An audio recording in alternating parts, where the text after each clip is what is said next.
तिरुपती बालाजीला जाऊन दर्शन करून आल्यानंतर बऱ्याच जणांना तुम्ही टक्कल केलेलं बघितलं असेल. बऱ्याच जणांना तिथे पूर्ण टक्कल करणं जरी शक्य नाही झालं तर अगदी 5 केस तरी तिथे जाऊन दान करतात. तिरुपती बालाजीला जाऊन केस दान करण्याची का पद्धत आहे? तिरुपती बालाजीला गेल्यानंतर केस दान केल्याने तुमच्यासोबत काय घडू शकतं? चला तर मग जाणून घेऊया.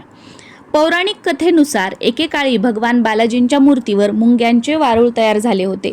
त्यावर दररोज एक गाय यायची आणि दूध द्यायची.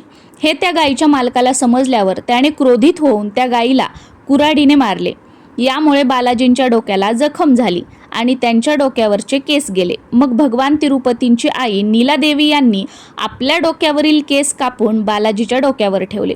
त्यानंतर त्यांची जखम बरी झाली. यामुळे भगवान बालाजी प्रसन्न होऊन त्यांच्या आईला म्हणाले, प्रत्येक व्यक्तीसाठी आपले केस प्रिय असतात, पण तू माझ्यासाठी आपले केस दान केले.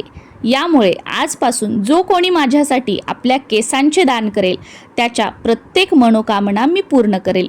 आणि तेव्हापासूनच तिरुपतीमध्ये केस दान करण्याची परंपरा जी आहे ती सुरू झाली. दुसऱ्या आख्यायिकेनुसार तिरुपती बालाजी यांच्यावर कर्ज आहे.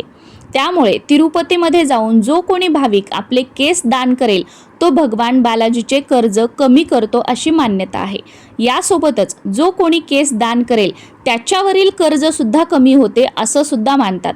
त्यामुळे डोक्यावरील केस दान करणे म्हणजेच डोक्यावरील कर्ज तिथे उतरवून येणे अशी भक्तांची भावना आहे. त्यामुळे कर्जात असलेले लोक तिथे केस दान करतात आणि त्यांची मनोकामना पूर्ण झाल्यानंतर पुन्हा दर्शनासाठी जातात असं सुद्धा म्हटलं जातं.